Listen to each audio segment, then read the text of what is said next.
All right, welcome back. Now, I'm trying to keep calm, but it's not working.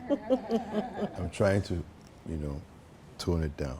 But welcome to Breakfast Daily once again. And we want to, on this segment of the show, have your thoughts. Engage with us. If you're watching us on our streams, the hashtag is Breakfast Daily. Put your comments there. Let's know what you're thinking. The WhatsApp line is 0550-585832. Frema, David, how are you doing? well, I'm very, very fine. I don't know, but it feels like my brother is going to. I know, right? I know, That's right? how I feel. Like I'm getting some bonuses, but I'm not getting anything. I'm just excited for the fact that Ghana is going to Qatar, and the fact that finally we know who will make the squad. This has been long coming, but finally we know. And I can imagine how Sunday is going to be like, for mothers of the footballers who have been caught up, because if my son was seen there, testimonies will cry. Miracles have located us. But it's really going to be fun. And I think that the mood is that of an exciting one, with all the challenges that we are facing in the country. I think that it hasn't really covered or shadowed our excitement about the fact that we are going to Qatar, and the fact that Otto Addo has done the needful. Whether you agree with him or not, look, he is the coach for now. Like Benjamin Nketiah will say, whether he's a part-time coach or full-time coach, he's the man in charge. He has the mandate, to take us there, and he's done what he's got to do. But we are here in the studio, being joined by the people who really understand this game very, very well.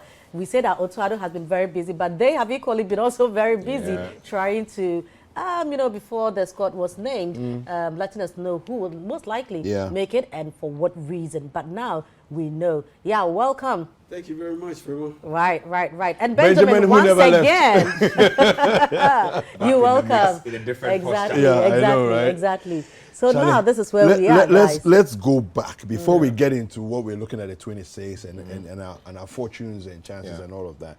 Let's go back a little bit. Okay. Let's talk about the beginning, the road to Qatar 2022.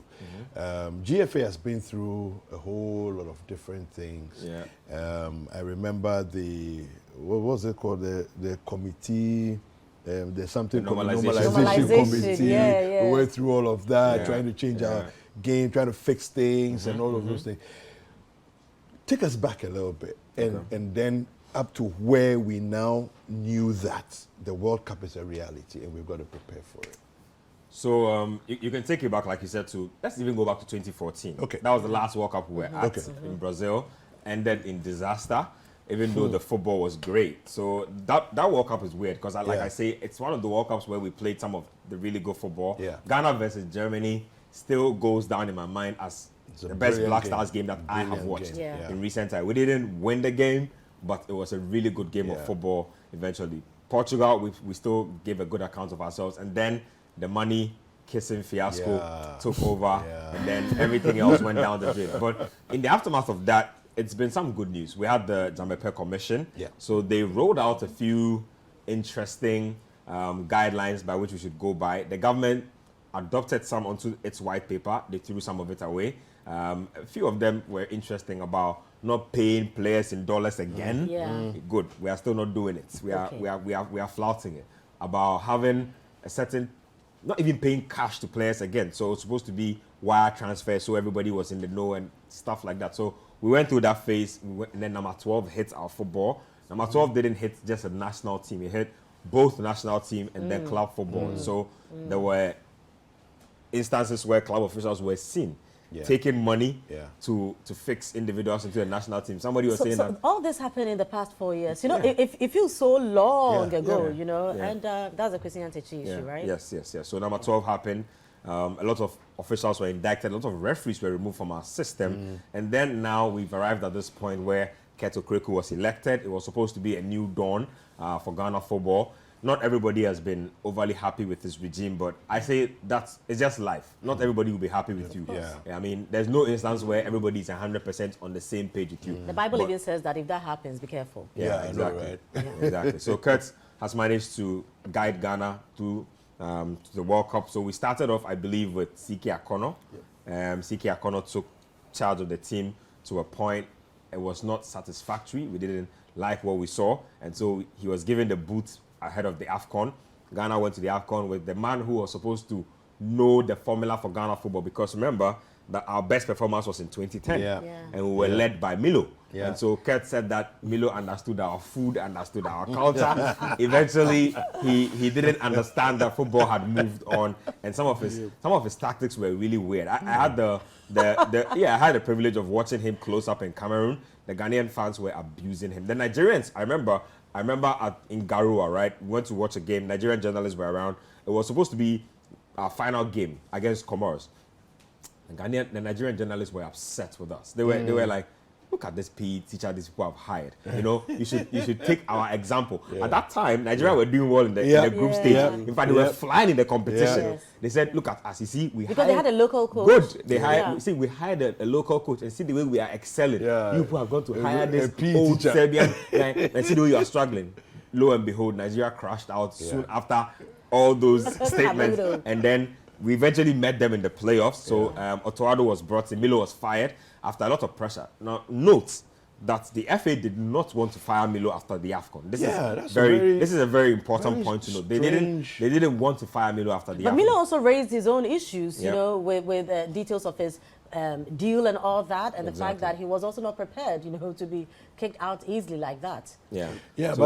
So let's slow down a little bit. Milo, what really happened with him? Because this was somebody who was like the shining star of Ghana footballing experience, you know, taking us to the World Cup and all of that. And so his second coming... No, maybe you should add the year that he took us to the World Cup. Yeah, but... Okay, so... And the fact that things can outgrow you. So was the problem Milo, or was it that times had moved on and he didn't move on with times? What was the issue? Good question. So I think that Milo looked like a coach who was stuck in his old ways. That was the first thing that I noticed. He played really conservatively, and he has a reluctance for changing tactics in a game. Look, the games we're playing where it was evident we're playing bad, everybody could see we're playing badly, nothing was changing. 80th minute, Milo is not making any changes. Wow. Yeah, and your creative players are on the bench. He was making strange substitutions. It was almost like, I mean, excuse my language, it was almost like he was under a spell. Like what I watched in Cameroon, it was really weird. And it culminated in our worst ever AFCON performance. So it really was a strange performance by Milo. Even after we were eliminated, he somehow seemed to think that he was not at fault and that he should not be blamed. He said things like he needed more time with the team. Yes, he needed more time with the team because he hadn't had a lot of time. But the truth is, tournament football does not give anybody time. No, and everybody was in the same situation that Ghana was in. So we couldn't have said that, well, we were special. Some team went and won the competition. What about us? We saw Gambia, we saw Sierra Leone come out and play some of the most organized football that we've witnessed recently. And so I feel that the decision to hire Milo was emotional. It was not a scientific one. We've learned on hindsight. Otto Addo has come in. It's not been great under Otto Addo. I wouldn't even lie. Yes, I think a lot of his goodwill came from the 2 legs against Nigeria. We didn't win any of those games, but it qualified us to the World Cup. We drew the first leg down here goalless, I think, and then we drew 1-1 in Nigeria, qualified on away goal. So it was a shaky ground to begin with, and so it sets the pace or the tone for a lot of what has happened in the past couple of weeks. You know, we'll come back to now Otto Addo properly, but let's stay with Milo a little bit. So would you, for want of a better word, you know, blame the FA for making Milo take us through that emotional roller coaster thing that we went through? Wow. Looking at what we had to go through under Citi Akono, I think I'll blame the GFA. Because under Citi Akono, we struggled to create chances and we struggled to break teams down. And so if you are getting rid of such a coach and you are bringing in a fellow conservative defensive coach, then you're basically back to square one. So that was where I will fault the GFA. I honestly believe that they could have gone in another direction, knowing very well that you just fired a guy who wasn't able to get his team to attack a lot, to be able to break down teams consistently. And you did away with him then you go in for a guy who is even more conservative than the guy you just let go. So yes, our family plays that at the feet of the GFA. Now, and bringing in Otto Addo, it was Otto Addo and what was the other guy's name? So it was Otto Addo, George Boateng. Yes, George Boateng was at Aston Villa. So he was Aston Villa under 23's head coach. Okay. He was a part-timer in the beginning, and then he resigned his role at Aston Villa to fully take up the assistant coach job. So it's Otto Addo as the head coach, George Boateng as his assistant, there's Masoud Dramani as also a second assistant, and then they have Chris Hutton as a technical director. So it's a 4-man team basically, and then they have the goalkeepers coach Richard Kingston, a few other backroom staff members. So now let's understand roles properly. Okay. What is Chris Hutton supposed to be doing? What is Otto Addo supposed to be doing? Well, Chris Hutton is the technical advisor. What is the role of the technical advisor? I just want to know. Does it have any influence on the decision of the coach? Yes. Based on what Otto Addo said yesterday at the presser, everything that went into the selection of the players, everything that they do as a team, the Black Stars does as a team, it's based on the collection of thoughts from every member of that technical team. And so Chris Hutton, being the older head among that group, would suggest technical ideas, tactical ideas to those guys. Then they will break it down and see the one that fits the players that we have at the moment or are available for selection for that particular game. And so that's his main role, because he has coached at the top level. He has coached at the Premier League level. He's coached Brighton and Hove Albion. He's played at the World Cup as a player before, and he has vast experience as a coach. And so when you look at the guys that we have on the technical team, Masoud Dramani, he's done his bit on the Ghanaian side. He's coached Asante Kotoko and a couple of teams on the Ghanaian side.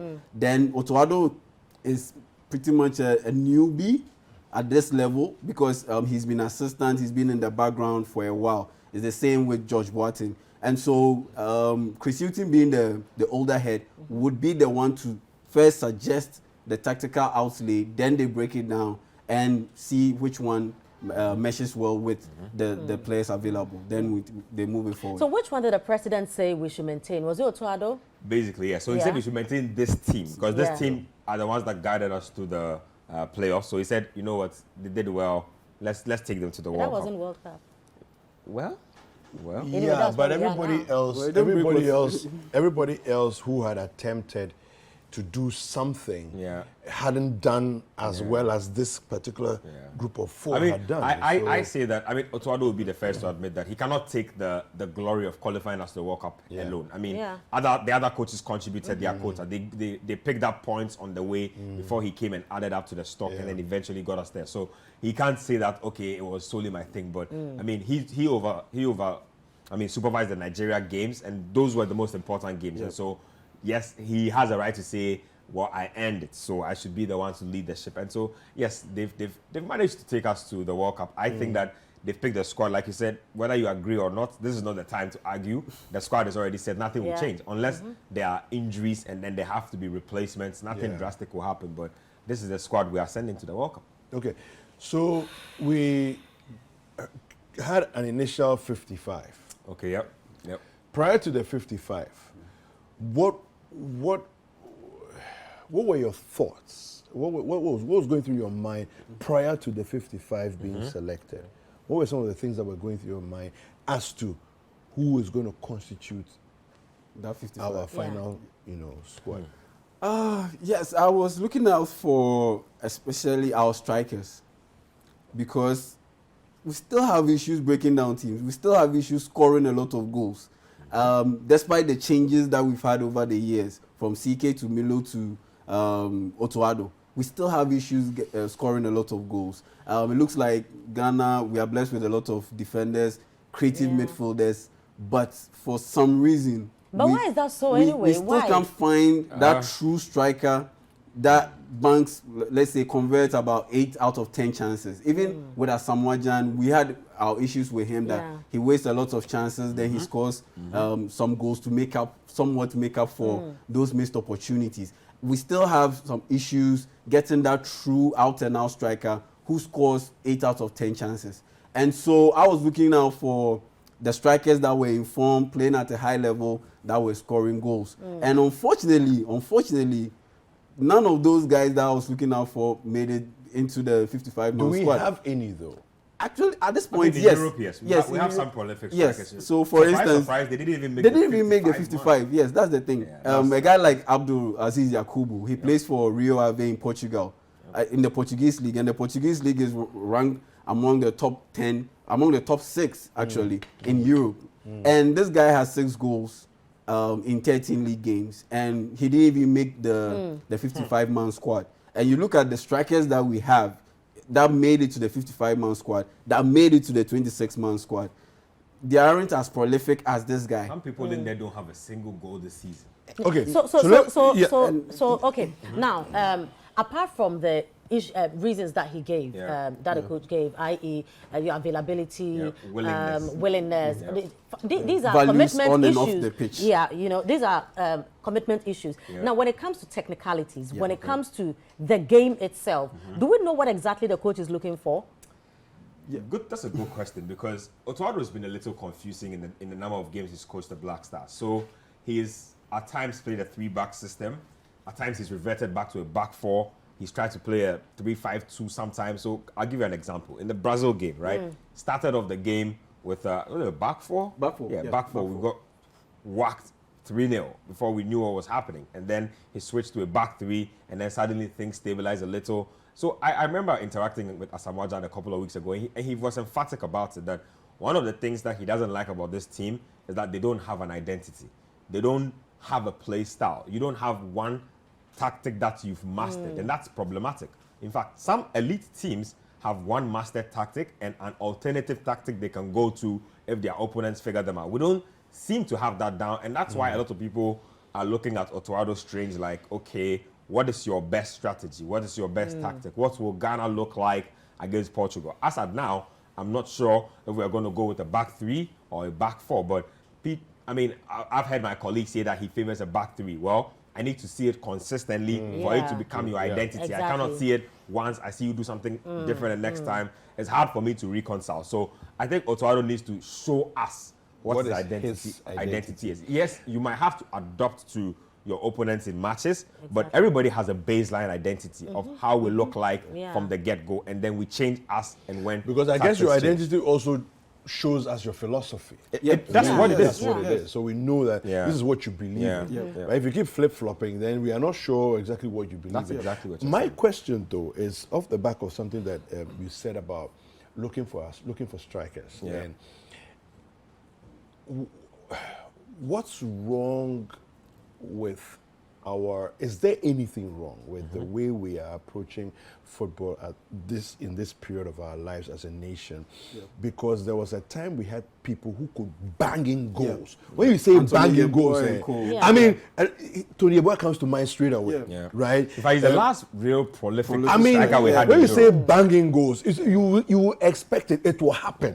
The net will shake. You know, right? I mean, the net will shake. Do you know how good you need to be for your name Yeboah to be changed to Yagola? I mean, it's crazy. And that's a European thing. He was Bundesliga top goal scorer twice. And Back to So back. what happened? Why? he was like a god on the streets of Berlin. Well, he's a god. No, I'm Like telling you right now. Germany, No, listen. When Frankfurt played in the Europa League last season, they flew Tony Yeboah all the way to the final. Whenever they do anything Can you imagine? of note, they will notify Tony Yeboah. In fact, when he was flown to the final last season, there was a Frankfurt fan who took off his jersey. He has Tony Yeboah tattooed on his back.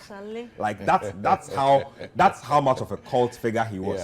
He was literally worshipped in his time. That's how bad. Like that's how crazy it was. So And it's the same at Leeds United. Yeah, It's the same at Leeds United. Exactly. Wow. The Premier League occasionally would call him. He scored one of the best goals in their history. In fact, he scored what was adjudged the best goal in their history. So every now and then they would call him up and say, "Hey, Tony, we are doing a documentary on your goal again. Come to again." That's how big Tony is. So I think it's the culture.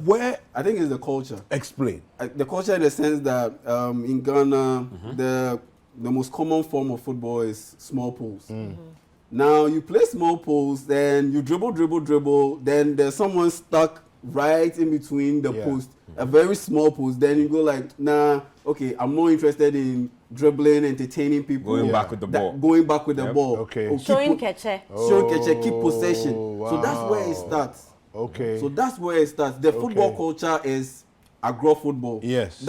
Why your boys them were not doing small polls? They were doing it, but back in the day. I'll give you. I mean, just to add to what you are saying, I think that aside the culture issue, there's also a structure issue. Now, good, you saw Tony Yeboah do all of this. That should have been your prompting to say, how do we make another Tony Yeboah? Exactly. How do we make a conveyor belt full of Tony Yeboahs? Yeah. So what you do when you have a situation like that is that you take the blueprint and you say that, okay, now let me see if I can train Replicate 10 this. more, Yeah. exactly, 10 more strikers. Now, guess what? There's just, two proper, one international standard academy in Ghana. One. Wow. And that's just unpardonable to see what, and to see the body of work that this one academy has done, to see the blueprint that they've already laid out for all of you to copy, and for nobody to actually be able to do it. It's actually sad for me, because like I'm saying, when you see somebody score goals like that, you need to say that, okay, what direction are we moving in with our football in terms of technicalities?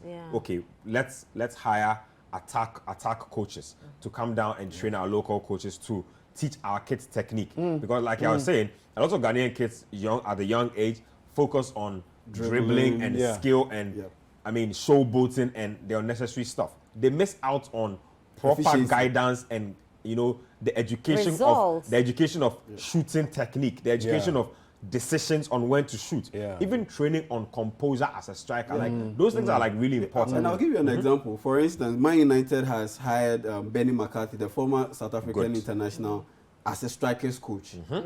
I see. And it's translating into the production of a guy like Marcus Rashford. So now you can see an uptick in production from a guy like Marcus Rashford. Yeah, because he's becoming better. You just see him. Although the sample size is small because he just got hired, I think about 2 months ago. But you can clearly see signs of improvement from Marcus Rashford's performance. And I go back to the culture. You look at a country like Ivory Coast, like Côte d'Ivoire. They have a local game where they plant a stake in the middle of the pitch, and you have young players striking the ball against that stake. The stick. Yes. So your accuracy. Your accuracy. And that's how come Ivory Coast, for instance, over the past 20 years, 10 years, 15 years, have produced a lot of strikers. From the Drogbas, it's true. Ivorian midfielder, your Ivorian midfielder knows how to score because it's part of their culture. It's very popular in Ivory Coast. You have them plant a stick, very narrow, slim stick in the middle of the pitch, and you have youngsters try as much as possible to hit it whenever they attempt that shot. And so it improves accuracy right from the get-go, right from the very young age. And so it's part of the football culture. Then you move on to the next level. That's where you bring in attack-minded coaches. But let me find out from you, what is the level of involvement, of these persons like the Tony Yeboahs, David Pele, unfortunately, they've been sidelined.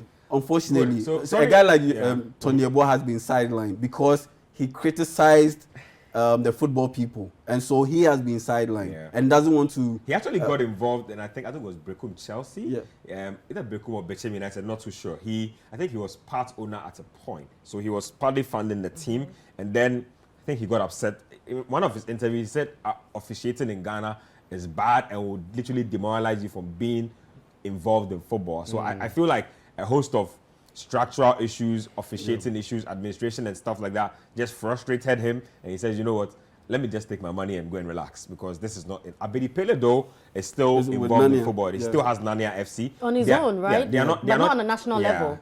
I mean, they play in Division 2 or 3. Yes. So so what I mean is regarding our national football, so he has his own team as an individual. On the national level, I think he serves more in an advisory type of role. So whenever you have like a workshop, you would find Abedi Pele maybe contribute his quota, but Abedi Pele is pretty much laid back when it comes to getting involved actively in football. But I feel like those are guys who had a lot to pass on. Even a guy like Odate Lamptey. Odate Lamptey is a coach now.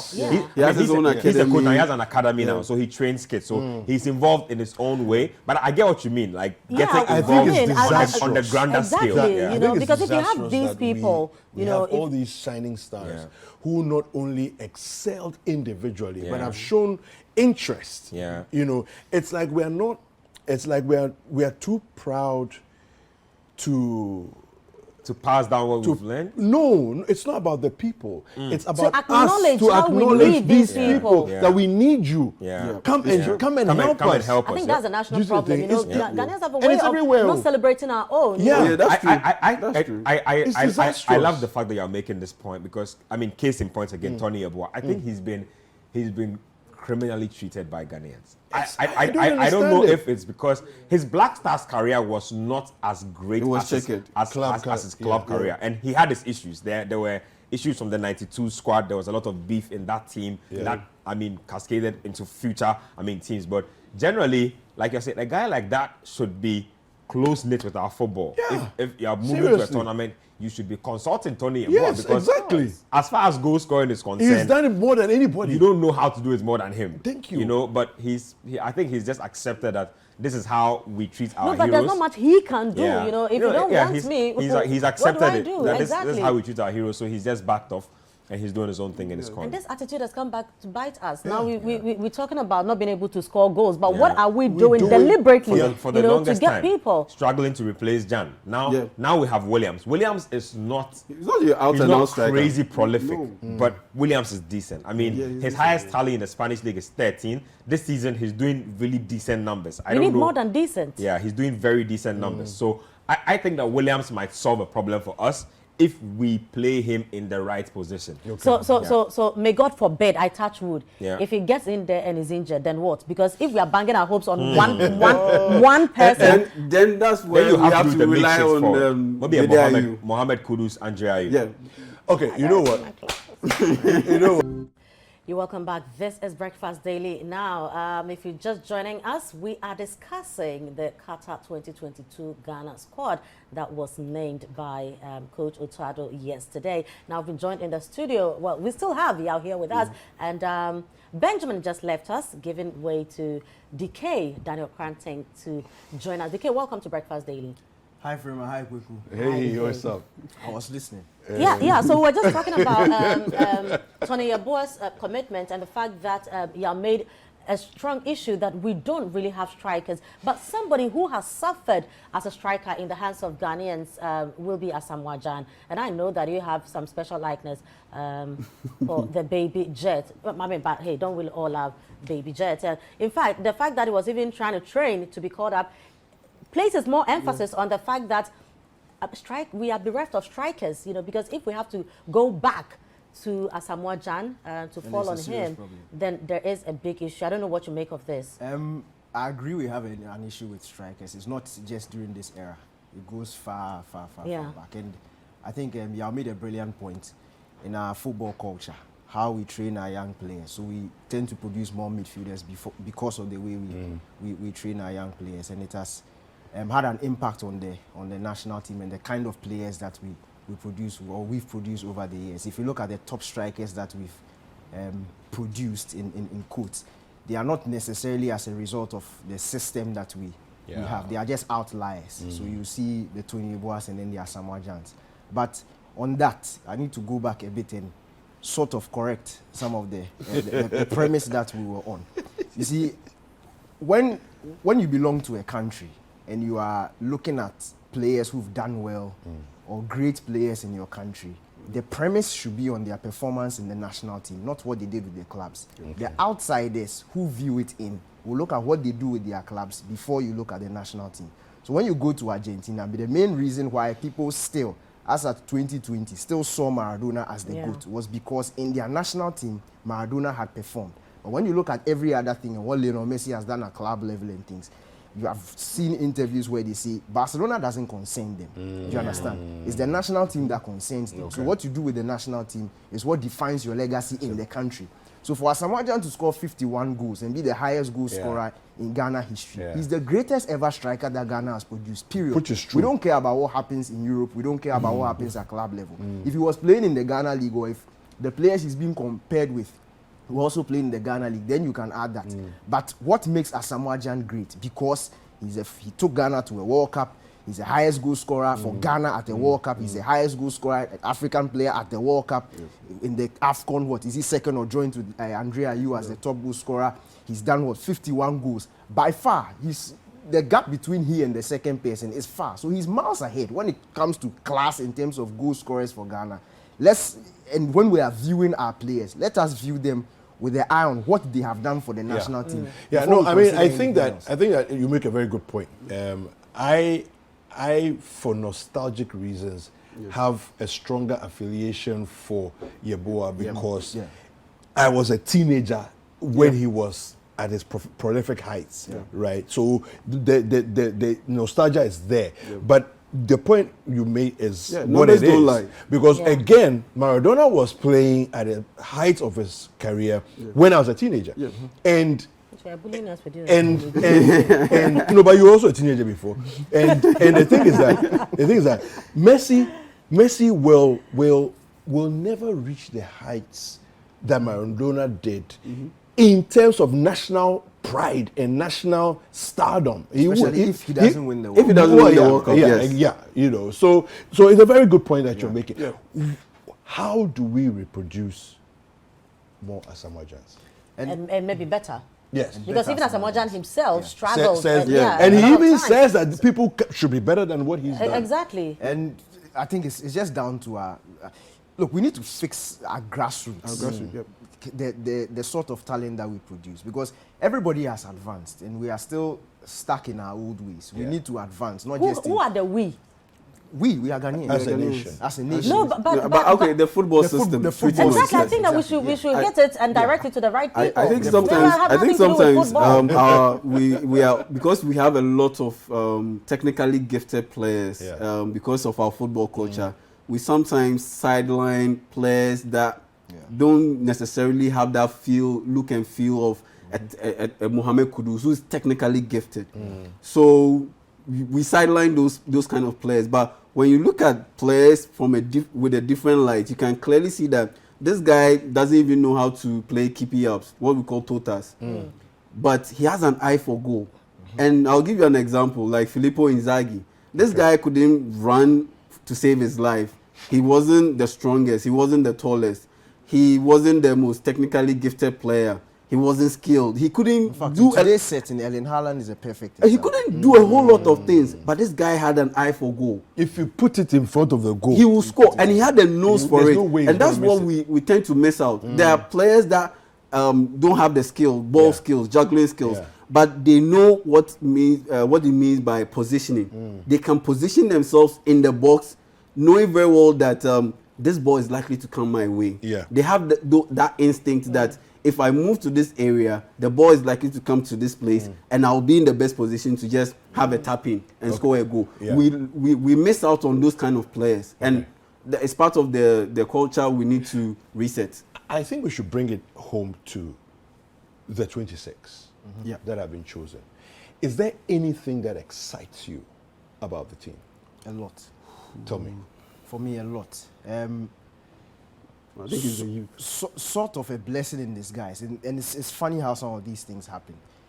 Aside the goalkeeping aspect and the injury situations there, which I think let's pray it doesn't come back to haunt us. The midfield. When you look at Partey, you look at Kudus, you look at Elisha Owusu, you look at Salih Samed. These are, on paper, you can tell that these are guys, they are guys who can gel. There's youth, there's experience in there with Partey and Kudus who've been with the national team. And they are bringing a certain class. If you've watched Salih Samed in the French league, he's ranked number 6 best players in the French league, according to, I think it's L'Equipe, the biggest newspaper in France. Wow. So he's that good. He's that good. The fact that he's playing in France, it may go down the radar a bit, but he is that good. And with them coming in, this fine blend, you can tell that this is everybody's first World Cup bar, Jordan Ayew and Andre Ayew. So you can tell that these guys are hungry. They know they've worked that hard to get here. They have a point to prove. They have a technical team that has a point to prove. The playing body has a point to prove. And for some of the key figures, especially Andre Ayew, he knows that this is probably his last. So you are almost guaranteed that everybody is going to put everything out there. For me, and we have to be realistic, it is football heritage. It took us 11 attempts before we were finally able to qualify for a World Cup. Then at our first World Cup, we went to the round of 16. Second one, we reached the quarterfinal. Third round, we were kicked out in the group stages. 2018, we didn't qualify, and now we are back. So I think for us to sit here and expect a round of 16 performance, Yeah. it's a bit unfair on the team and who we are as a country. Okay. I will be judging the team based on performances, not necessarily results, because we are in what is perceived to be the group of death. It's South Korea, it's a Uruguay, really, it's really, Portugal. really tough team. There's a former winner in there in Uruguay. Portugal have a fantastic squad, probably the greatest player of all time plays for them. South Korea themselves are in a rich vein of form, very good, very well-drilled team. So it's going to be extremely difficult. We cannot kid ourselves. And if you also look at the inexperience of this team, in as much as there's some very good individuals in there, as a group, they're a bit inexperienced. And that is where you need to judge it from. Go back to the last competition they played at the AFCON, how they crumbled. And you look at that team and you look at this team, a lot has changed since then. Okay. So I'm not one who is putting a lot of pressure on them. They must do it. Football is not gathering 11 people and putting them on the pitch and saying perform. Some of these guys we are facing, Portugal like this, have been with their head coach since 2015. He's won a Euros with them. Uruguay. This team has been together for about 3 years. Yeah. A very long time. And some of the, I think, was it 7 or 8? Yes. Yeah. Between 5 and 7 of the 2010 team group are still present, in there. yeah. So that gelling is there. Yes. Luis Suarez is there. Diogo Cavani is there. Muslera is there. Godin is there. Caceres is there. These guys are... So for, like you just described, an inexperienced team, I mean, if they are playing together, Black Stars playing together as a team, you describe them as kind of inexperienced. If because they are going in so an inexperienced kind of group with a coach who is not coming with a well-defined strategy. Where does that leave us? And you see, that's where I need to touch on. We also need to be fair. The Brazils you look at as examples, the Uruguays you look at, the Portugals you look at. Fernando Santos, Portugal manager, his first 7 games were not different from what Otto Addo is doing.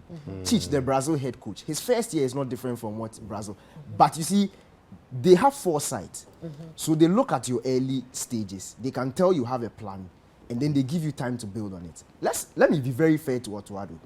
When we went to the AFCON, we didn't have a recognized right back in the team. In fact, we had 2. Andy Adam, who we all know didn't cut it, and Philemon Bafo, who had been named in 8 consecutive squads but hadn't made a single appearance. And the Adam got injured in the first game. What did they do? They drafted a centre back to come and play right back because of the lack of faith they had in Philemon Bafo. We had a clear problem there. At the forwards, we had a serious problem. When we were kicked out and Otto Addo came in, even before he touched down in Ghana, he had already started working. When the squad was released, we had Dennis Odoi, somebody who had now decided, a Champions League player in Club Brugge, very much experience in the Premier League, had decided to come and play for Ghana. He fixed that problem. Moving forward, he's brought Tariq Lamptey. So what he's done for us is that for the now, we have Dennis Odoi. For the next 10 years, we have Tariq Lamptey. He's seen a problem. He's fixed it. He's gone for Iñaki Williams. He's seen a problem. He's fixed it. So when I see these signs, I can tell that this person is working. This person can see weaknesses and he's trying to fix it. So I'm not sack him. No. We don't do things like that. But that's how we behave. That's how we are. But you see, that's what I'm saying. Don't just look at the results of others. Look at their process and learn from it. The Brazils have gone through the process. England have gone through the... When Southgate came in, everybody was talking about his inexperience. I'm not a big fan of him. But with a group of players, with a system which people don't like, he reached a World Cup semi-final. He reached a Euro final. So he's building. It might not be nice, but look at the signs. Football is not... You see, modern day football is not about entertainment. No. It's about results. It's a science. You can play the nicest football and lose 3-0. And you can lie to yourself that you enjoyed it, but you are out. You can play dirty football like what Milo did in 2010 and reach a quarter final and finish and be proud of it and be insulting Asamoah Gyan that he didn't score a penalty and having that pride. Meanwhile, at the start of the competition, you expected a team to be kicked out in the group stage. It's about results. So I sort of understand the head coach who has come in, is still trying to figure out his team, trying different things, making sure that hopefully he can get what will work going into the World Cup. I don't think it is smart for him to come and say, Chin, I'm playing 3-back and I'll play 3-back till World Cup.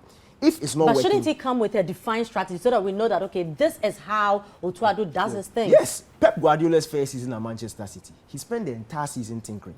The entire season. He finished 3rd. His second season, he won because by the end of the first season, that was what 10 months of training week in, week out, and he finally figured out his team. Even club football, where they have the opportunities to coach the players every day, they see the players even in a longer period than the national team managers. They take time. So with the national team manager, I'm not saying Otto Addo is perfect, but I'm saying that let's be fair.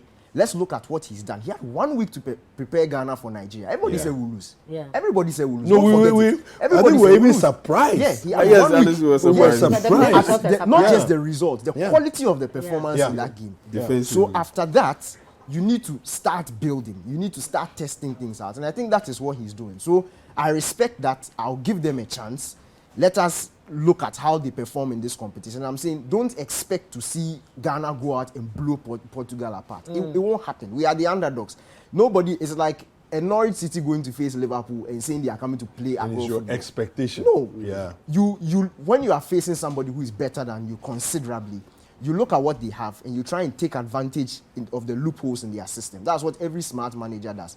No underdog goes into a team wanting to impose their philosophy. So if we go and we do Nya, we shouldn't sack Otto Addo? No, if we go and we do Nya, we have to sack him. But I'm saying that my Nya will be going into Portugal and trying to play it's your like style. As if, that is as naive. if you are better than Portugal. Exactly. You That can't would be go naive. think, okay. So if we see Ghana sitting back and defending against Portugal, all these things, let's understand where we are. That we are not there yet. So don't expect to go out against these big boys and play toe-to-toe with them. And it's the same thing we saw in the Nigeria game. Nigeria was considerably, on paper, far better than us, looking at the profile of their players. Yeah. And so he took the best strategy by having us play conservative football, get that goalless draw here. Then we took advantage of a mistake by their goalkeeper. Thomas Partey got the goal, and that was our way through to get into the World Cup. I think the frustration with Ghanaians about Otto Addo is not necessarily because of what we have to identify defensively. Defensively, it's clear that he favors the 3-man back line. But it's moving forward. What do we do once we get the ball? That's the little bit of issue that a lot of people have with Otto Addo, that we don't have a structured way of attacking teams. That is a bit mismatch. Here we do something good, here we do a little bit there, but I think, all over the place. But I think that's the issue. answer is in what Daniel is saying, that it takes time. He's still looking to see, first of all, who do I have in terms of actual action on the field? Who do I have? I know what you've done there, and I'm expecting you to come and replicate. But when you get into the Black Stars, who are you? I'm figuring that out. Then I'm also figuring out, as a team, how do they work together? You know, and then you are now then looking at your opponents one by one and saying, how do I play what I have vis-a-vis what they have? It all boils down to how to use two of our best players. For me, with the Black Stars, Thomas Partey is our best player, followed by Mohamed Kudus. And they are so versatile that they can play multiple positions. And the headache is, which position is best for them that doesn't affect the overall structure of the team. And Mohamed Kudus has said that he prefers to be played as a shadow striker. So as a 10, playing off a main striker. Thomas Partey in Ghana, he has stated that he prefers to play a little bit more upfield when he plays for Ghana. But at Arsenal, he's a pure defensive midfielder. And so I honestly believe that for Ghana to get the best out of these two guys, and once we get the best out of these two guys, we might end up shocking the world and even going as far as a quarter-final or a semi-final. For me, Thomas Partey needs to replicate what he does at Arsenal with the national team. Be that pure defensive midfielder and have a guy play off you in that midfield position. Then for Mohamed Kudus, you also need to play him as a 10. Playing off Iñaki Williams. And that's for me is the best way to get the best out of them. Apart from Iñaki Williams, who else is proven goal scorer? It will have to be Andrea Ayew. Last year he's been Ghana's top scorer. If you go back to 2020, it will have to be Andrea Ayew, because you look at the strikers that we have. If you look at the strikers that Otto Addo named, you take Iñaki Williams out, you have Antoine Semenyo, you have Kamaldeen Sowa. So it doesn't inspire a lot of confidence. Let's take a look. It will have to be there. Let's take a look at these couple of videos that we have for you. Otto Addo names the squad. Let's take a look at this, and then we'll come back and wrap up the conversation with our expectations against the teams that we're going to face.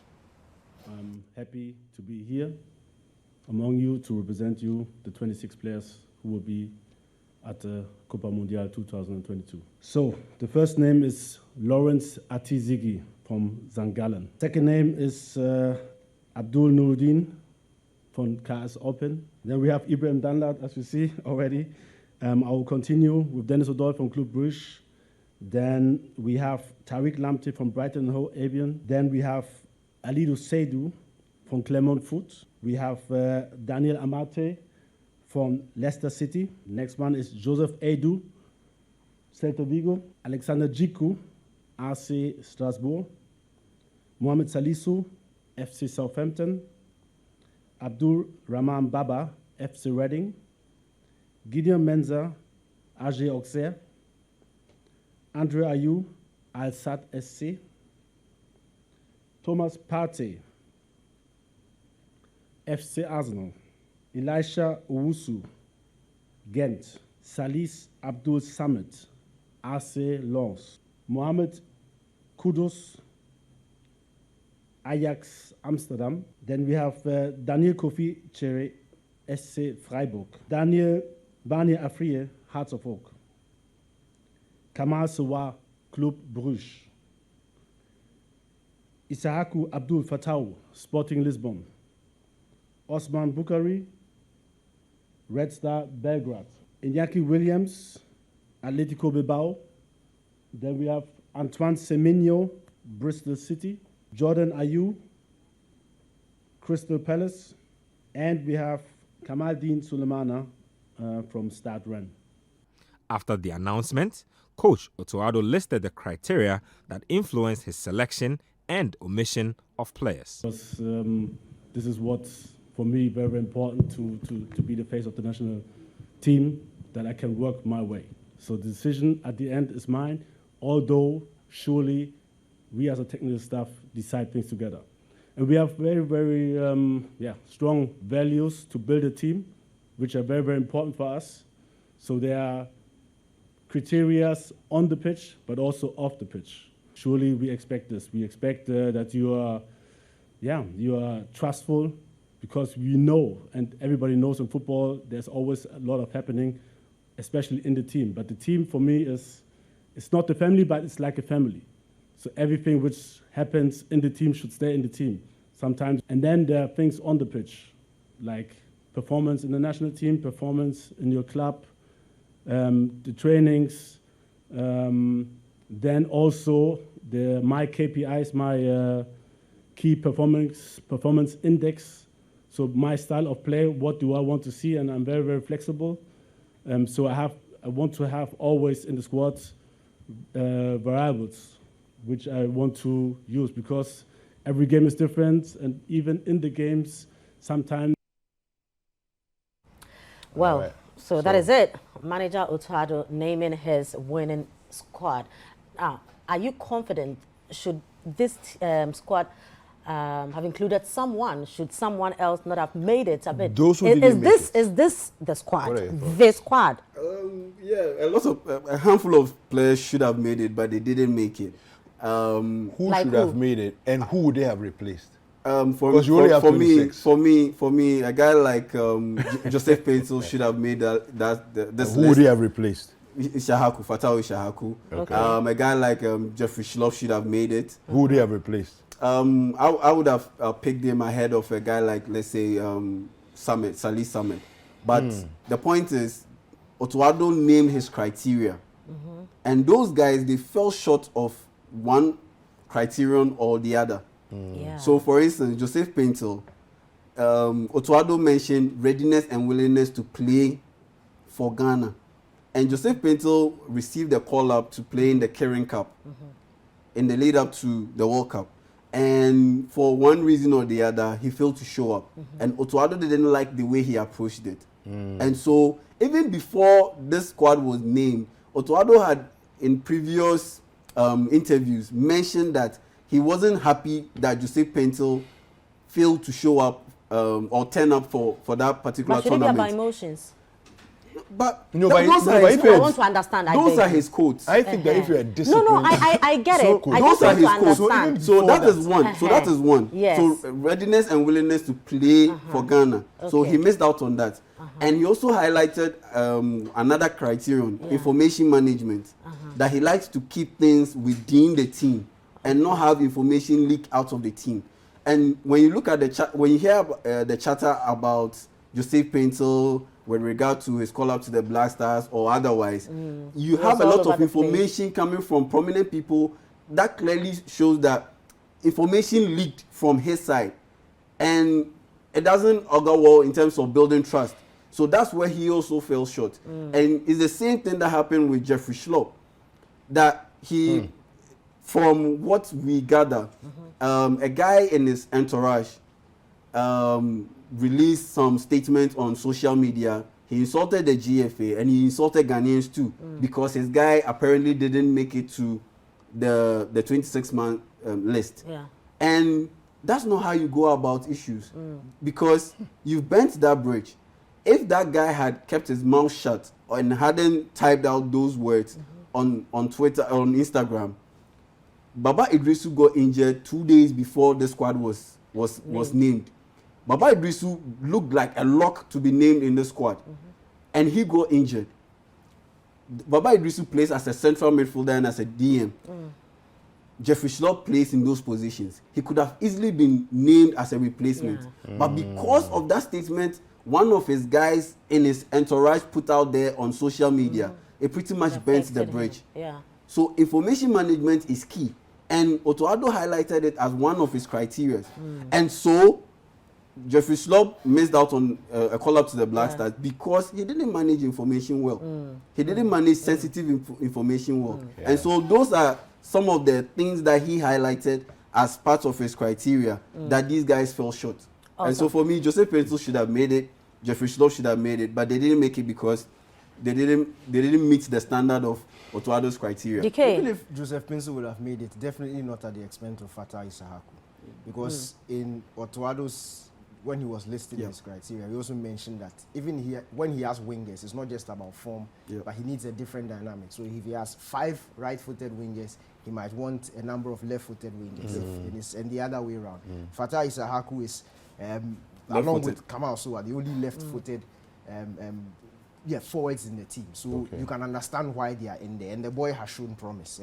You might shout all you want about his performances, but he's the best player at under 20 level in Africa. He did that when he was 17. He moved straight from the Division 1 straight to the Portuguese First Division. You don't just do that when you're an average player. He has a lot of promise. Everybody sees it. So that is why he's in there. And I understand why he's in the team. We've seen several of the big nations take some of these their young outliers to competitions like this. In '94, Ronaldo was in the Brazil team. He didn't touch a ball. But in '98, he took them to the final. 2002, he won the World Cup for them. We've seen it time and time and again. So if we have somebody as good as this, somebody that, even on the FIFA website, he's listed as one of the players to watch.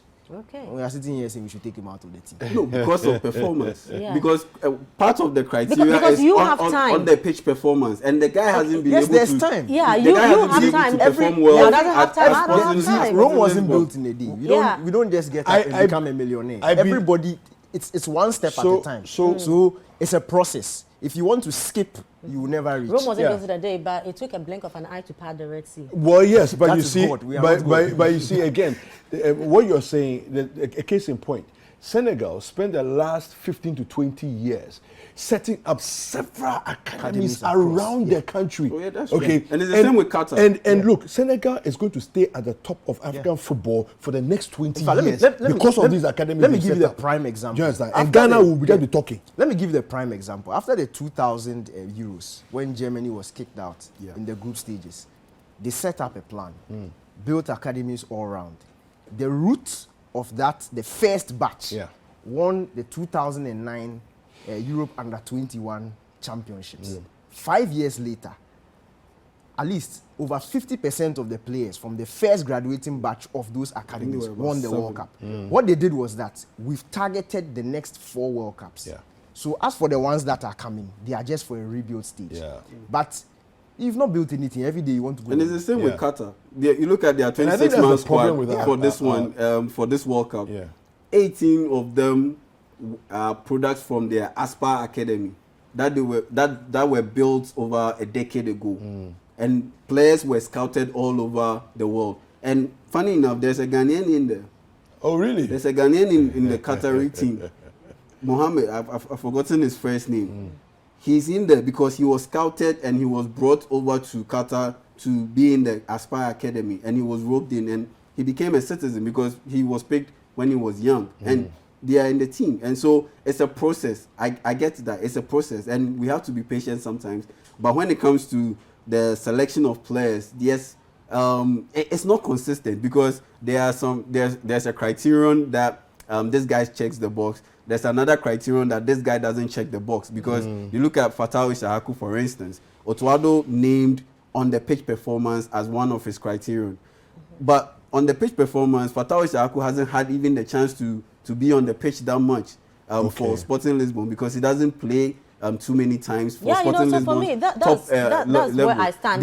He plays a lot in the under-20 level. But a guy like Jose Paintel, he plays at the top level for KRC. So my concern is it's not consistent, but you have to deal with it. We don't have a clear plan that this is how we are building our team over the next 8 years. You know, must it be an issue of, and we are just doing for kind of who is doing well in their clubs, who is doing this, who is doing that, who is doing that. But this gives us a chance. This team gives us a chance because this is a very young team. My issue is, shouldn't it be who can give us the points we are looking for, rather than commitment, information? Is it not supposed to be who can play? Because what is the process? You are not set with the coach. You don't know what his plan. I think he's. But the coach spoke. We all heard him. He didn't give us his entire. He gave the criteria, didn't he? He gave criteria. Look, but my point is, you can discount commitment, especially when it comes to I agree. As for that one, I agree with you. I will take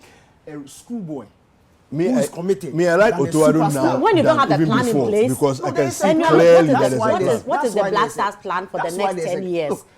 You can see it by this. Look at the youth in this team.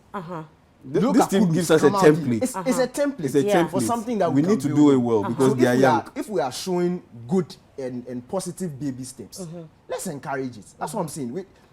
Every time it is, when the World Cup comes or AFCON comes, then we are looking around who is going to, okay, you come, then we put them together, go and play. No, isn't that what this one, no, but that's what he's trying to change. With this team, if you monitor Otto Addo's team since they've come, a good part of these guys have featured in every single squad up until now, and they have shown us, or they have shown him, why he should continue to pick them. So, honestly, this is the first head coach in a very long while who I trust by basis of the work he's actually been doing, not on his past or not on what I've seen him do somewhere else. What he's actually doing, and I trust this because look, and I've already mentioned it. We're sitting here, and it was just January. It's not like it was last year. It was the AFCON was just January. We didn't have. And the Adam, we all knew the Adam wasn't good enough. Philemon Bafo had featured in the last 8 collabs before. It means that stress back to 2020. We didn't have a right back. He's come, and in his first 2 games, he's fixed it. He's brought in Iñaki Williams. There's Salisu who is now playing. There's, look, so much talent across the pitch. Youth. Blend of youth and experience. So I'm saying that, look, as for me, I have him. I'm with you. I have him, especially in the long term. As you've broken out the tail like this, I even trust Otto Addo more now than I did before. When we go and we won't do much, and then we'll come back and we all cry for his head, sack him, and then what happens to this team? That's why we said patience. You and I know we don't grow grass in 2 weeks. That's not how it works. Rahman Osman has joined us. He was part of our Citi sports team a while back, and I want to pick his thoughts on the selection of the team. Is there anything exciting as he sees it? Rahman, good morning. Hi, good morning. Thanks for having me. Yeah. How are you doing? And where are you at this point in time? Well, I'm fine. It's quite drowsy and foggy out here this morning, and but I'm quite weak. But you're looking your cheerful self. Yeah? Yeah, no, I'm good. So exciting to see. So you've seen the team. Is there anything that excites you about this particular call-up? Oh yeah, there are quite a few things I think the coach got really good. One of them was the call-up of Salis, the holding midfielder from Lens. I think he's highly rated in France. Okay. And there's a bit of a risk factor about him in that he's never really played with the Black Stars and all. But I think it's the same when we brought Kelvin Prince-Boateng. He had also never played for the Black Stars, but when we went to the World Cup, he was quite special for us. I'm also really interested to see how players like Tariq Lamptey, Inaki Williams can excel. Andre Ayew, the captain, he's on his last leg at the moment, and it'll be interesting to see the kind of World Cup he has. In our back, I'm also really excited to see Mohamed Salis, who I spoke to a few days ago, and he's quite really looking forward to playing at the World Cup. It's the dream. It's the pinnacle of every footballer to be able to represent your country at the World Cup. Most players never get that chance. So it's exciting, it's bad, and hopefully now that the team is out there, we can all get behind the team and help them and push them to excel for all of us. Yeah. So Roman, a lot of people have some, reservations as far as their coach specifically is concerned. What are your thoughts about Otto Addo and his game plan, as it were, prior to the actual World Cup? Yeah, I genuinely don't understand. I didn't understand a few things or a few decisions prior to why he couldn't get off days for a month to properly concentrate on the Black Stars, because he was working as a scout for Dortmund. I understand that he wants to keep that job, but the World Cup, it's the greatest opportunity for any person, regardless of where you come from. And he's going to lead Ghana to a World Cup. So just a month to the competition, he should have had his total focus. But that's gone past. I'm going to explain what happened with his decision-making with Jeffrey Schlupp, because I understand that a lot of people are quite upset that Jeffrey didn't make the squad. And because I'm quite close to Jeffrey, I'm privy to some of the things. And I'm glad Otto took the decision. And this is what happened. Before we played Nigeria, Chris Hughton went to see Jeffrey Schlupp to come and play for the Black Stars. At that point, Jeffrey said he wasn't interested in playing for the Black Stars. He just wanted to concentrate on his club football. When we qualified to the World Cup, George Boateng, who is one of the assistant coaches, also came back to Crystal Palace to see Jeffrey Schlupp and said, listen, we're going to the World Cup. We really need you because you've got something, you've got a profile we don't have. And that's a player with box to box. If you go through the squad, we don't have a midfielder who's got enough legs to go up and down. Thomas is good, but Thomas is a dictator. Salis is good, but he's more technical. Shre is good, but he's a 10. Jeffrey would have given us the full compact of so much energy and technique, and he's got the heart to go up and come down, which we don't have. So they explained it to him, and he said he was ready. Now, there was a caveat to it. He needed to make a phone call to Otto Addo to say, okay, I have spoken to Chris, I've spoken to George, Andrea has called me, the GFA president has called me, I am ready to play for Ghana. So that was why Otto added him to the 55, anticipating a call from Jeffrey. The call never came. Wow. The call never came. So Otto said, listen, I'm not ready to beg anyone. But the point is, because I'm not ready to beg anyone, I gave him a very big chance to call me. He hasn't called me. And that's why yesterday during the presser, when you were asked, his simple answer was that Jeffrey knows why he's not in the team. So that I give him thumbs up, because in as much as you want the best players to be in the team, you want to create an environment where you don't let players feel like they can easily walk into the first 11. Then you're not in competition. And so his decision making on some of the players that haven't made it, I gave it to him. I'm quite interested to see how he sets up our team, because a lot of Ghanaians now watch a lot of foreign football and they're excited and they want to see exciting teams with technique and passing from behind and all. But I think if we do that, we're literally walking into the Lions den, because most of our players are not at that level. And national team football, what you do is you play to your strength. We have no one to impress. In fact, most Ghanaians don't even think we'll do well at the World Cup. So we literally need to be very cautious, play to our strength, and go on and have it. Because lead the experience. Most of the time I say to the players, you're lucky to make the World Cup. Go and lead the experience. Have fun on the pitch. Experience it, because it's the World Cup. You can't lose from it. So it's an exciting time. So many exciting periods and so many exciting players and so many big opportunities for people to go out there and change their lives. Fantastic. Yeah. What do you think? Yeah, I side with Roman completely. Like I said, per the criteria that Otto Addo put out there, certain players check all the boxes, with the exception of one or two criteria or one criterion. And based on that, he checks you off. So let me ask this.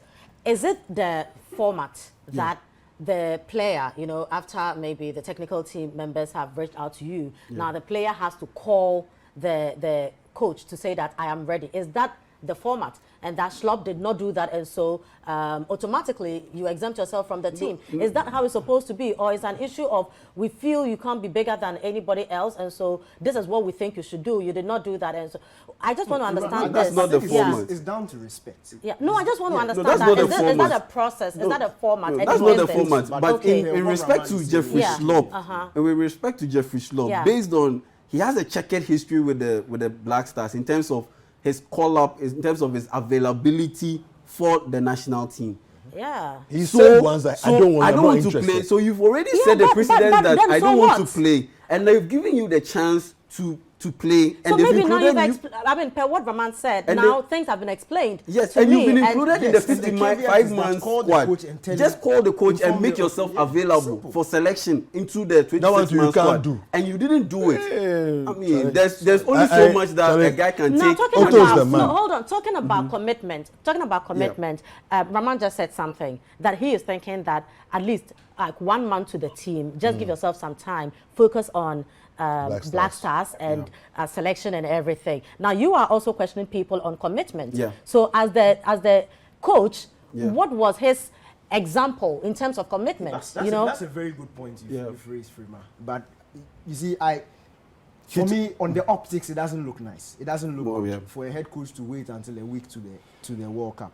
But practically, it's not something that we've not seen before.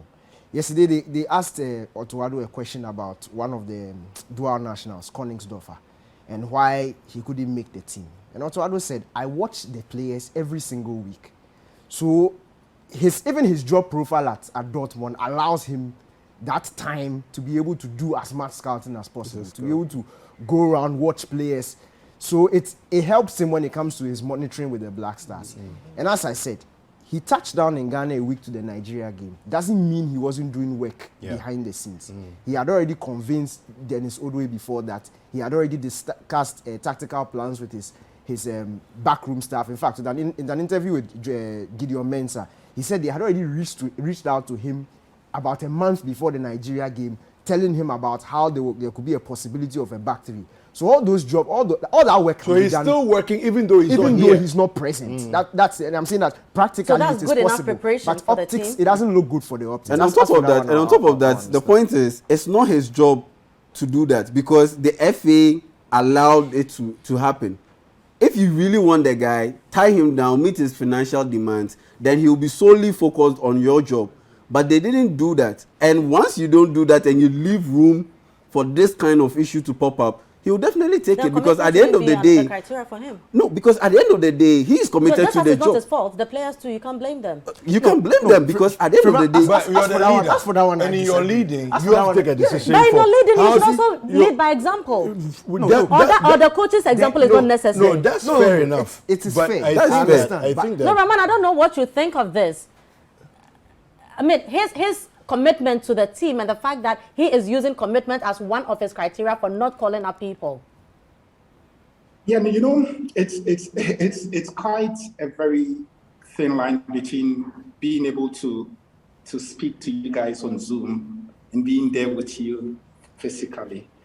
What that also means is that I can be able to read the energy you exuberate. Yeah. And as a coach of the national team, there's a level of honesty you can reach to a human being when you're speaking to the person in person, than when you're speaking to the person on technology.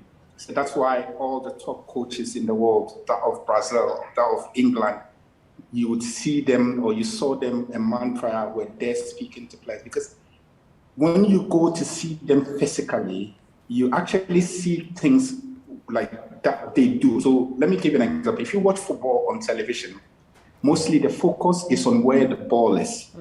If you watch football in person, you see everything, their body language when they don't have the ball, the position in which they stand, how they react to a situation, you can tell. So even though technology makes it easy that I can sit here and speak to you, the energy of Daniel, I don't have that. I can just see it. I can't physically feel it the same way. Yeah. Exactly. Yeah. And at the World Cup, every game is worth a lot of money, a lot of emotions. It's the only time everybody in the country unites behind the team. And the coach, even though there's an example that, he's delegated the assistant and Chris and all to go do the job, the final voice players listen to before they go out on the pitch is the manager. And so that little talking, because if he came to see Salisu at Southampton and they spoke, he could easily say, okay, so when we are playing Portugal, you did this, I saw it, I liked the way your body language was, even when you didn't have the ball. Would want to work on something like that. Just stuff like that. It builds a certain level of connection between the manager and the player. Yeah. So okay. And it sends that kind of message of seriousness, that attention to details, that being there. I just think that you can understand the importance of physical and the importance of just. Okay, fantastic. So before you leave us, just 5 seconds. Are we leaving the group or not? I mean, are we moving to the next round or not? I think we would qualify. We would qualify. Okay, great, fantastic. This kind of agenda, two questions that you answer. Thank you very much, Roman. Thank you for joining us and making time for this conversation. Thank you so much. All right, Danny K, we got to go. Are we leaving the group or not? Everybody will leave the group. But are we moving forward? Are we moving forward out of the group? Yes, we'll qualify. We'll qualify. Yeah. For me, there's a caveat. Once we fix that midfield. Otto Addo. No, once we fix that midfield, get that right combination in the middle of the pitch. Yeah.